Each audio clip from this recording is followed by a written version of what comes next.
Pareho lang. Okay? Kabisado niyo ba marketing plan? Yes. Ano ba marketing plan natin? Retailing, direct referral, matching bonus, unilevel, star step, royalty, incentive trip, profit sharing. Ano pa?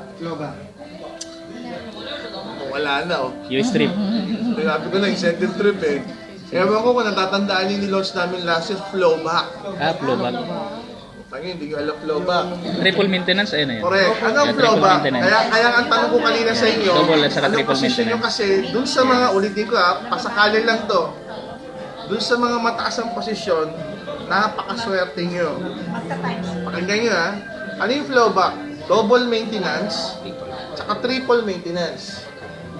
Okay, paano ba mag-maintain muna? Review lang. Paano mag-maintain? 2 GC, maintain ka na. Diba? O kaya parang yung points na Excluding 0.3334 na product na cash na babayaran mo, maintain ka na. Yan ang pag-maintain, di ba? So, paano pag-maintain ng double maintenance? Either 2 GC, tsaka cash. Or cash. Ano mangyari pag nag-double GC? Pag nag-double maintenance ako, 2 GC plus cash or cash. Lahat ng commissional points mo sa reorder. Ulitin ko, lahat ng commissional points mo sa reorder times 20%. So, theoretically, yung income mo sa Unilevel Star Step, pwedeng tumaas ng 20%. Doc, bakit theoretically? Kasi pwedeng mas mataas pa sa 20%. Pwedeng mas mataas pa. Mamaya explain ko kung paano. Doc, paano naman yung triple maintenance na flowback? Di 3 beses ka mag-maintain. Paano yun? 2 GC, cash. Or cash. Ano mangyayari? Lahat ng commissional points sa reorder, ano mangyayari? Times 30%. So, theoretically, yung income mo, pwedeng tumaas ng 30% sa Unilevel Star Step. But in reality, more than that ang pwedeng itaas. Doc, bakit tataas pa ng more than 30%? 30% lang naman ng commissional volume, yung dinagdag. O kasi ganito yan. Meron kang usual volume every month ng reorder. Usual volume. Bigla kang ikaw, nag-double maintenance. O di yung usual volume mo, times 20%. Tama yun. Yung income mo, tataas nga ng mas 20%. Paano kung pinromote mo sa downline leaders mo, yung double maintenance? So may usual volume, biglang double. So nadagdagan ng volume. So hindi lang times 20% yun. Kasi nadagdagan pa ng additional volume, gawa ng sila mismo nag-double maintenance din. So it means Mas mataas pa sa 20% kasi lumaki yung volume pa eh. Paano kung nag-triple ka? Tapos yung mga leaders mo, double, triple, plus the usual volume. So hindi lang times 30% more yung income. Minsan umaabot ng 40%, minsan umaabot pa ng 50% kasi biglang lumaki yung volume. Ano ang kinalaman nun sa AIM World? Eto na. Okay, listen up. Miski yung mga taga-Pilipinas, di pa man nila masyado alam to. Yes. Magkano ang entry level to 6.8? Okay, $25 ang direct referral, $33 ang pay ring.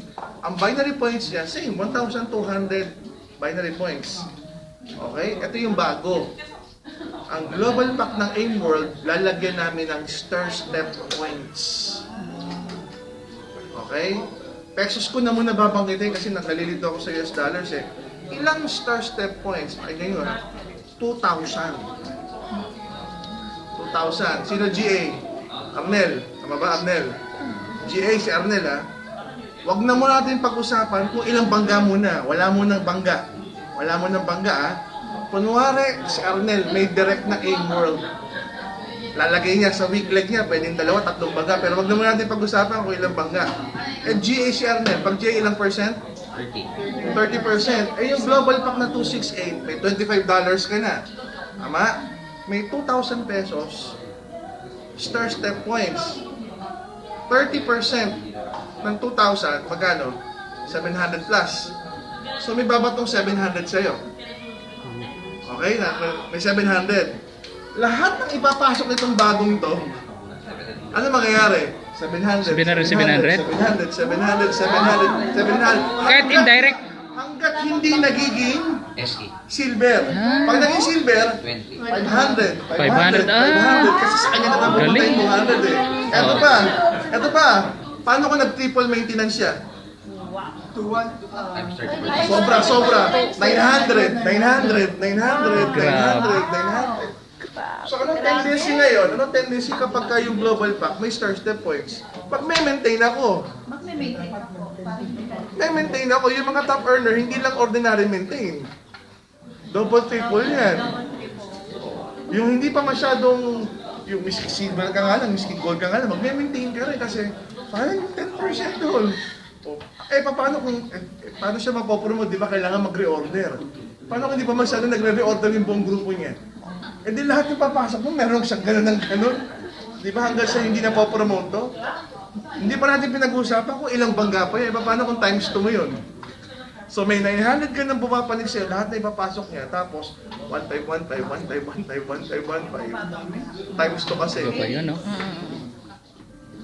So yun yung magiging strategy Global ka natin. na. Join na. Ulit. Aim world to ha, aim world. Paano kung hindi ka naka-NPP? Pag di ka naka-NPP, bali wala na pinag-uusapan natin. Okay, Doc, ano ba yung NPP?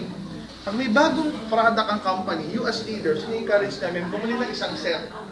Dati ang NPP natin, kada account. Ang NPP natin dati,